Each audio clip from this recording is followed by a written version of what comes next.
Hi friends, வணக்கம். இன்றைக்கி நம்ம வீடியோவில் வித்தியாசமான ஒரு ரெசிபி தாங்க செய்ய போகிறோம். வாங்க, என்ன ரெசிபி எப்படி செய்யலான்றதை பார்த்துடலாம். இது செய்யறதுக்காக நான் ஒரு கப்பளவு பச்சை வேர்க்கடலை எடுத்துக்கிட்டேன். அதை ஒரு பாத்திரத்தில் சேர்த்துடலாம்.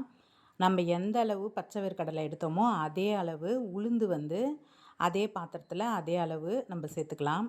சேர்த்துட்டு தண்ணி ஊற்றி 2 தடவை கழுவிட்டு அதுக்கப்புறம் நம்ம ஒரு 1.5 ஹவர் நல்லா ஊற வச்சிடலாம் தண்ணி ஊற்றி. இந்த வீடியோவை நீங்கள் ஃபுல்லாக பாருங்கள். உங்களுக்கு பிடிச்சிருந்துச்சுன்னா ஒரு லைக் மட்டும் கொடுத்துருங்க. இப்போ நான் 2 தடவை நல்லா கழுவிட்டேன். இப்போ நான் தண்ணி ஊற்றி நல்லா நான் ஊற வச்சுக்கிறேன். 2 ஹவர் கிட்ட நல்லா ஊறிடுச்சு. இப்போ இதை தண்ணி இல்லாமல் வெடிகட்டி நம்ம மிக்ஸி ஜாரில் சேர்த்துக்கலாம். இப்போ நான் தண்ணி இல்லாமல் சுத்தமாக தண்ணியே இல்லாமல் மிக்ஸி ஜாரில் சேர்த்துக்கிட்டேன் இந்த பருப்பெல்லாம்.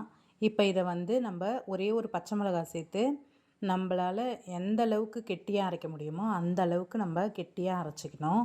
நான் தண்ணி தேவைப்பட்டது, நான் ஊற வச்ச தண்ணியே கொஞ்சோண்டு நான் ஊற்றி நல்லா நான் அரைச்சி எடுத்துக்கிட்டேன். இப்போ அரைச்ச மாவை நான் ஒரு பாத்திரத்துக்கு மாற்றிட்டேன். மாற்றிட்டு நம்ம கொஞ்சம் கொஞ்சமாக கோதுமை மாவை சேர்த்து நல்லா நம்ம சப்பாத்தி மாவு பதத்துக்கு பிசைஞ்சு எடுத்துக்கலாம். அதுக்காக தான் நான் தண்ணி ஊற்றாமல் கெட்டியாக நான் அரைக்க சொன்னேன். நீங்கள் அப்படி லூஸாக இருக்குதுன்னா நீங்கள் கோதுமை மாவு கொஞ்சம் கொஞ்சமாக சேர்த்து நல்லா பிசைஞ்சு எடுத்துக்கோங்க. இது கூடவே நான் தேவையான அளவு உப்பும் சேர்த்து நல்லா மிக்ஸ் பண்ணிக்கிறேன். இப்போ நல்லா மிக்ஸ் பண்ணிவிட்டு நம்ம கையில் ஒட்டாமல் இருக்கிறதுக்கு நான் ஒரு 2 ஸ்பூன் எண்ணெயை ஊற்றி நல்லா நான் சப்பாத்தி மாவு பதத்துக்கு பிசைஞ்சு ரெடி பண்ணிட்டேன். இப்போது நம்ம ரெடி பண்ண மாவு ஒரு 10 நிமிஷம் ஊறட்டும். 10 நிமிஷம் கழித்து நீங்கள் இந்த சின்னதாக இந்த மாவுலேருந்து உருண்டையாக எடுத்துட்டு நீங்கள் வாழை இலை இருந்தால் வாழை இலையில் செஞ்சுக்கோங்க. அப்படி இல்லைன்னா இந்த மாதிரி கவரில் எண்ணெய் தடவிட்டு நீங்கள் இந்த உருண்டையை வச்சு மூடிட்டு நீங்கள் இந்த மாதிரி டிஃபன் பாக்ஸை வச்சு அழுத்துனீங்கன்னா உங்களுக்கு ரவுண்டு ஷேப் கிடச்சிரும். இதுக்கு நீங்கள் தொட்டுக்கிறதுக்கு தக்காளி சட்னி இல்லை உருளைக்கிழங்கு மசாலா எது வச்சு சாப்பிட்டாலும் சூப்பராக இருக்கும். இதே மாதிரி நீங்கள் ட்ரை பண்ணி பார்த்துட்டு எப்படி இருந்ததுன்னு கமெண்ட்டில் கண்டிப்பாக சொல்லுங்கள்.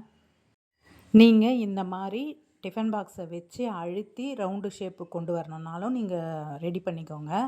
அப்படி இல்லைன்னா இதே மாதிரி நீங்கள் கவரில் வச்சுட்டு சப்பாத்திலாம் திரட்டுவோம்ல, அதில் வச்சு திரட்டிட்டு நீங்கள் இந்த மாதிரி டிஃபன் பாக்ஸ் மூடியை வச்சு அழுத்தி எடுத்திங்கன்னா உங்களுக்கு ஈவனாக எல்லாமே ரவுண்டு ஷேப் கிடச்சிரும்.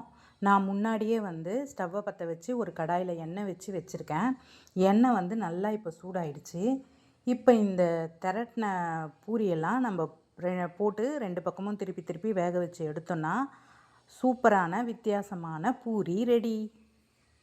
இப்போ உங்களுக்கு பார்க்கும்போதே தெரியும். பூரி பாருங்கள் எப்படி நல்லா எழும்பி வருது, நல்லா புசு புசுன்னு குண்டாக வரும். இது மட்டும் இல்லாமல் சாப்பிட்றதுக்கும் டேஸ்ட்டாக இருக்கும். அதுக்கப்புறம் அந்த நம்ம வேர்க்கடலை தோலோடவே ஊற வச்சு நம்ம அரைச்சதுனால அது ஒரு மாதிரி ப்ரௌன் கலராக சூப்பராக பார்க்குறதுக்கு கலர்ஃபுல்லாகவும் இருக்கும். வீட்டில் இருக்கவங்கெல்லாம் பூரி சுடும்போது அந்த எழும்பி வர்றதை பார்க்கும்போதே கேட்டு வாங்கி சாப்பிடுவாங்க. கூட 2 எக்ஸ்ட்ராவே சாப்பிடுவாங்க. கண்டிப்பாக ட்ரை பண்ணி பாருங்கள். இந்த வீடியோ உங்களுக்கு பிடிச்சிருக்கும்னு நினைக்கிறேன். பிடிச்சிருந்தா லைக் பண்ணிவிடுங்க கண்டிப்பாக. அடுத்த ஒரு நல்ல வீடியோவில் பார்க்கலாம்.